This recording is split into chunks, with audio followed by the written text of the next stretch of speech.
Hello students, welcome on dreamer study. और हम बात करेंगे आज electric field intensity on an electric dipole at an equatorial position.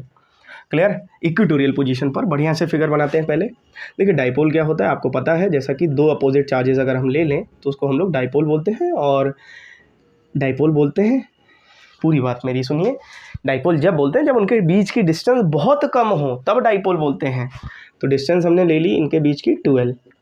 इतनी बात क्लियर है भाई सभी को? यहाँ से यहाँ तक L ले लिया है, मान क्या लिया, होता ही है। और यहाँ से यहाँ तक L हो गया। क्लियर?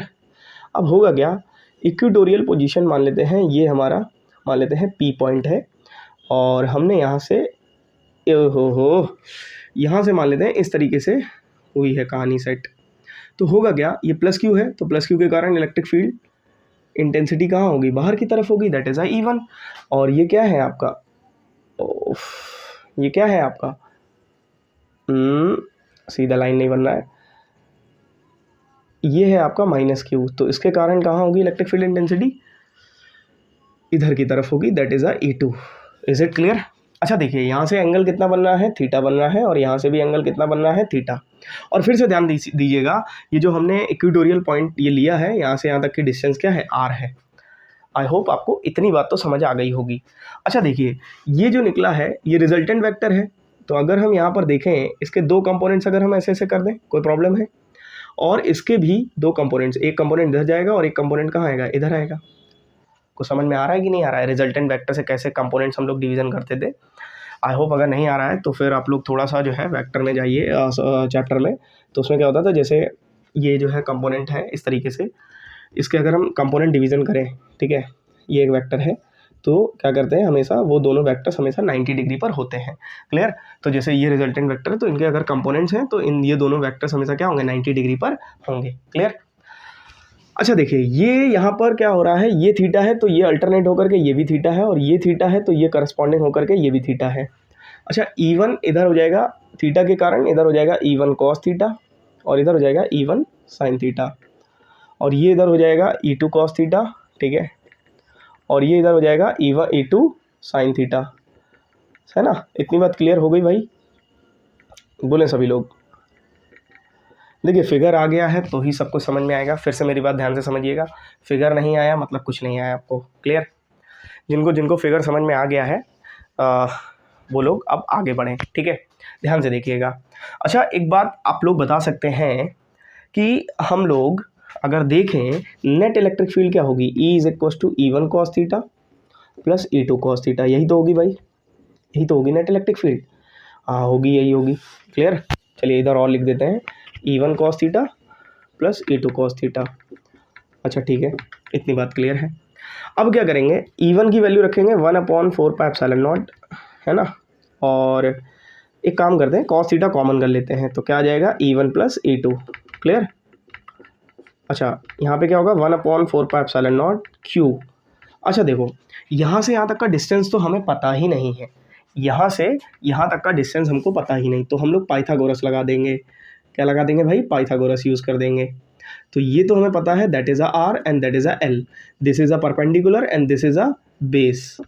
और आपको पता होना चाहिए हाइपोटेनियस इज इक्वल टू होता है परपेंडिकुलर स्क्वायर प्लस बेस का स्क्वायर। इसका मतलब क्या हो गया, √R² प्लस L²। कोई दिक्कत है भाई? बोले, √R² प्लस L²। तो यहाँ पर क्या हो जाएगा, √R² प्लस L²। क्लियर? तो क्या हो जाएगा, ज़रा देखें भाई, R² प्लस L² रूट में। कोई दिक्कत है? और फिर E2 के लिए भी सेम यही होगी, 1/4πε0 Q, रूट में क्या हो जाएगा, R² प्लस L², और यहाँ पे क्या हो जाएगा, cos थीटा हो जाएगा। क्लियर? अच्छा, ये दोनों सेम है, दोनों ऐड होकर के क्या आ जाएंगे, 1/4πε0 Q और R² प्लस L², रूट का मतलब होता है पावर 1/2, और साथ में क्या है, cos थीटा। इतनी बात समझ में आ गई होगी आई होप। अगर इतनी बात आ गई है तो आगे बढ़ते हैं। अच्छा, cos थीटा जो है वो क्या होता है, ज़रा ध्यान से देखेंगे इधर, cos थीटा होता है बेस अपॉन हाइपोटेनियस। समझ आ रही है ना बात? चलिए ठीक है, अगर आ रही है तो कमेंट में कमेंट जरूर करिएगा, अगली बार और भी अच्छे से सारे प्रूफ, जितने भी प्रूफ हैं फिजिक्स के अंदर, जितनी भी चीज़ें हैं सब करा दी जाएंगी। चलिए अच्छा देखते हैं। ठीक है, बेस अपॉन हाइपोटेनियस। अगर तुम देखोगे तो बेस क्या है अपना, ये बेस है, बेस कितना है L, और हाइपोटेनियस क्या है, ये है। तो एक तरीके से क्या आ जाएगा, L upon r square plus L square root के अंदर, है ना। अच्छा एक सेकेंड, ये तो स्क्वायर होता था ना इसका, 1/4 q upon r square. Okay, तो ये क्या हो जाएगा, are square plus L square. Okay okay okay okay, यहाँ तक आ गया ना। चलिए, तो ये चीज़ थोड़ा ध्यान रखिएगा, ये रूट का स्क्वायर था तो ये बाहर आ गया इससे। ओके, अच्छा देखो ये हो गया 1/4 ठीक है, क्यू अपॉन में r square plus L square, और ये हो जाएगा L upon r square plus L square. Root है, रूट का मतलब होता है 1/2।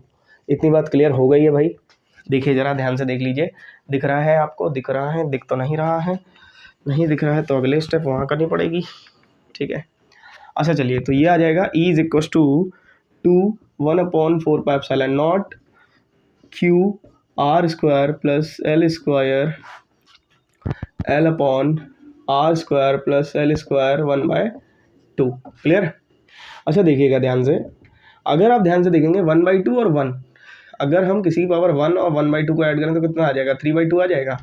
तो एक तरीके से इसको क्या लिख सकते हैं, 1/4 और q इंटू 2l अपॉन में क्या हो जाएगा, are square plus L square की पावर 3/2।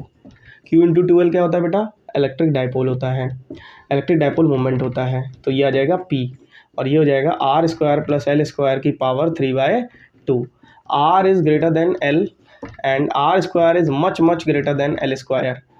क्लियर। तो क्या हो जाएगा, E is equals to 1/4 P क्या हो जाएगा, आर स्क्वायर की पावर 3/2।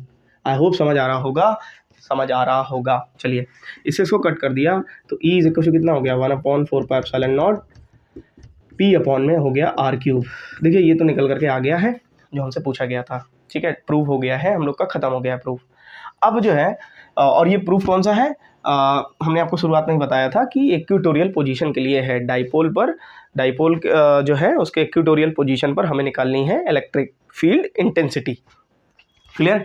अच्छा देखो, अगर इसको वेक्टर फॉर्म में लिखेंगे तो दिख रहा है आप लोग को, चलिए ठीक है, इन वेक्टर फॉर्म, अगर हम इसको वेक्टर फॉर्म में लिखेंगे तो क्या होगा, ज़रा ध्यान से देखते हैं भाई। तो ये हो जाएगा E vector is equals to 1/4 minus का P वेक्टर अपॉन में आर क्यूब। अच्छा, अब कई सारे बच्चे सोचेंगे कि सर ने ये माइनस का P क्यों लिख दिया, क्या रीज़न रहा होगा जो माइनस का P लिख दिया है। तो देखिए माइनस का P लिखने का कारण क्या है, देखिए डाइपोल की जो डायरेक्शन है माइनस क्यू से प्लस क्यू की ओर होगी, माइनस क्यू से प्लस क्यू की ओर होगी, लेकिन जो नेट इलेक्ट्रिक फील्ड है वो कहाँ है, प्लस मतलब इस डायरेक्शन में है। दोनों का डायरेक्शन क्या है, अपोजिट है। अगर दोनों का डायरेक्शन अपोजिट है इसका मतलब क्या होगा, यहाँ पर माइनस साइन लग करके, मतलब माइनस साइन लगा देंगे। क्लियर।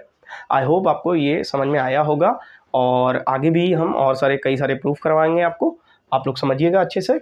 और जो भी ना समझ में आए आप लोग कमेंट सेक्शन में कमेंट करिए, जो भी समझ में आए उसका भी कमेंट करिए। क्लियर। ओके, इस वीडियो में इतना ही, मिलते हैं नए वीडियो में।